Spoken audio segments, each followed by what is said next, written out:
الحمدللہ رب العالمین والصلاة والسلام علی اشرف الانبیاء والمرسلین نبینا محمد وعلی آلہ واصحابہ ومن تبعهم بإحسان الی یوم الدین اما بعد۔ اللہ تعالیٰ کے اسماء حسنی اور صفات علیٰ کے تذکرہ مبارکہ میں آج اللہ تعالیٰ کی دو صفتوں کا تذکرہ ہوگا، دو ناموں کا تذکرہ ہوگا، السمیع البصیر، سننے والا اور دیکھنے والا۔ اور قرآن کریم میں اس صفت کے ساتھ اللہ تعالیٰ کا تذکرہ کئی جگہ آیا ہے۔ اللہ تعالیٰ نے فرمایا وَكَانَ اللَّهُ سَمِيعًا بَصِيرًا، اللہ تعالیٰ سننے والا اور دیکھنے والا ہے۔ کہنے کو تو ہم بھی سن رہے ہیں اور ہم بھی دیکھ رہے ہیں، لیکن ہمارا سننا، ہمارا دیکھنا انتہائی ناقص ہے، انتہائی ناقص ہے۔ ہمارے سننے اور اللہ تعالیٰ کے سننے، ہمارے دیکھنے اور اللہ تعالیٰ کے دیکھنے کے درمیان کوئی مناسبت اور کوئی نسبت نہیں ہوتی۔ اس لیے اللہ نے فرمایا کہ لیس کمثلہ شیء وہو السمیع البصیر، اس جیسا کوئی بھی نہیں اور وہ سننے والا اور دیکھنے والا ہے۔ تو گویا اللہ تعالیٰ نے اس تشبیہ کی خود ہی نفی فرما دی، اس تشبیہ کی خود ہی نفی فرما دی۔ کچھ لوگ اس سلسلے میں یہ حساسیت پھیلانے کی کوشش کرتے ہیں کہ اللہ نے اپنی کتاب میں، قرآن کریم میں، یا رسول پاک صلی اللہ علیہ وسلم نے اللہ تعالیٰ کی جو صفتیں بیان کی ہیں، اور اگر ہم ان صفتوں کی تعویل نہیں کریں گے، ان کو ویسے کا ویسا مان لیں گے، تو گویا ہم نے اللہ کی تجسیم کی۔ تجسیم کا مطلب کیا کیا؟ یعنی اللہ تعالیٰ کو اسی طرح کا مجسم مانا جیسے ہم اور آپ، ہمارا جسم ہے، ہم دیکھتے بھی ہیں، ہم سنتے بھی ہیں، تو ہماری ساری صفتیں گویا اللہ کی صفت جیسی ہو جائیں گی۔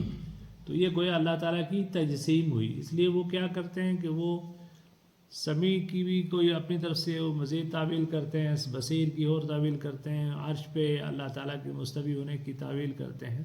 تو اللہ نے اس ساری تعویل اور ان سب چیزوں کا راستہ خود ہی بند کر دیا، یہ فرما کر کہ لیس کمثلہ شیء، اس جیسا کوئی نہیں۔ فلا تضربوا للہ الامثال، اللہ کو بندوں سے کسی طرح کی نہ تو کوئی مشابہت ہے، نہ کسی سے اس کی مثال دی جا سکتی ہے۔ تو اللہ تعالیٰ کی صفت کیا ہے؟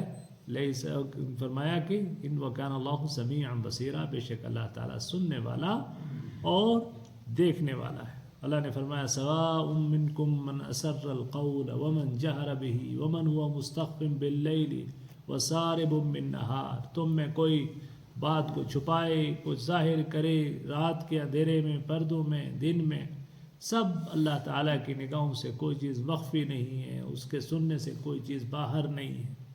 اما عائشہ صدیقہ رضی اللہ تعالیٰ عنہ فرماتی ہیں کہ حضرت خولہ بنت ثعلبہ میرے گھر پہ تشریف لائیں اور آ کے اللہ کے رسول صلی اللہ علیہ وسلم سے گھر کے ایک کونے میں کچھ بحث مباحثہ کرنے لگ گئیں، شکایت کر رہی تھی اور بار بار اصرار کر کے بات کر رہی تھی، اور کوشش یہ کر رہی تھی کہ میں نہ سن پاؤں کہ ان کی بات کیا ہے، اور میں بھی دور تھی، لیکن میں تو نہ سن پائی کمرے کے اندر موجود ہوتے ہوئے بھی، لیکن اللہ نے عرش پہ سن لیا اور آیت نازل فرمائی قد سمع اللہ قول التی تجادلک فی زوجہا وتشتکی الی اللہ، کہ اللہ نے سن لی اس خاتون کی بات کہ جو آپ سے اپنے شوہر کے بارے میں جھگڑا کر رہی تھی اور اللہ تعالیٰ سے شکوہ کر رہی تھی۔ اللہ نے اس کی شکوے کو سن لیا اور اس کا حل نازل فرمایا ہے۔ تو یہ اللہ تعالیٰ کا عظیم جو ہے اس کے سننے میں کس قدر باریکی ہے، اور اس کے علم اور خبر جو ہے اس میں سب چیزیں ہیں۔ اس لیے ہم جو اللہ تعالیٰ سے جب دعا کرتے ہیں تو اس میں اس دعا کا بھی، اس چیز کا بھی ذکر ہوتا ہے کہ ربنا تقبل منا انک انت السمیع العلیم، اے اللہ ہم سے قبول کر لے، بے شک تو سننے والا اور جاننے والا ہے۔ ہم جو کچھ کہیں، جس انداز میں کہیں، آہستہ کہیں، زور سے کہیں، کچھ نہ کہیں، صرف دل کا احساس بھی ہو، تو بھی اللہ تو سننے والا اور جاننے والا ہے۔ تو اللہ تعالیٰ کی ان صفتوں کا حوالہ دے کر اللہ سے دعا کی جائے۔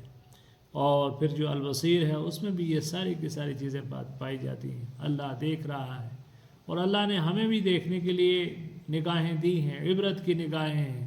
ہم بھی دیکھیں کہ اللہ تعالیٰ کے اس کائنات میں کیا کچھ ایسا ہے کہ جس میں ہمارے لیے ہدایت کا، جس میں ہمارے لیے نور کا، جس میں ہمارے لیے سدھرنے کا پورا سامان موجود ہے۔ اس لیے اللہ نے فرمایا قد جاءکم بصائر من ربکم فمن ابصر فلنفسه ومن عمي فعليها. تمہارے رب کی طرف سے تمہارے لیے عبرتیں آ چکی ہیں، اب جو کوئی دیکھ لے تو وہ پھر اس کا فائدہ اسی کے لیے ہے، اور اگر اندھا بن جائے دیکھتے ہوئے بھی نہ دیکھنا چاہے تو پھر اس کا وبال اس کے اوپر ہے. تو اس لیے اللہ تعالیٰ کی یہ دو صفتیں جن کا تذکرہ ہم نے پڑھا ہے، السمیع البصیر. ہم کبھی کسی بھی جگہ جاتے ہیں، کسی سرکاری دفتر میں جاتے ہیں، وہاں لگا ہوتا ہے ایک اعلان کہ بھئی آپ ایک CCTV کیمرے کی نگرانی میں ہیں. تو ہم بہت جو ہے سنبھل جاتے ہیں، ہم کوئی ایسی حرکت نہیں کرتے کہ جس کا کوئی ایویڈنس ہمارے لیے بن جائے بعد میں اور کہے کہ فلانے نے آ کے یہاں پر یہ حرکت کی تھی. تو ہم اس سے ایک چھوٹا سا جو مشینی آلہ ہے جو خراب بھی ہو سکتا ہے، جو کچھ بھی ہو سکتا ہے، اس میں ٹیمپرنگ بھی ہو سکتی ہے، اس سے اتنا خوف کھاتے ہیں، اس سے اتنا محتاط ہو جاتے ہیں. تو پھر کیا عالم ہوگا کہ وہ ذات کہ جو علیم و خبیر ہے، جو سمیع و بصیر ہے، جو ازل سے ابد تک ہے، جو اپنے تمام صفات کے ساتھ ہے اور ہماری زندگی کے ایک ایک لمحے کو ریکارڈ کیا جا رہا ہے.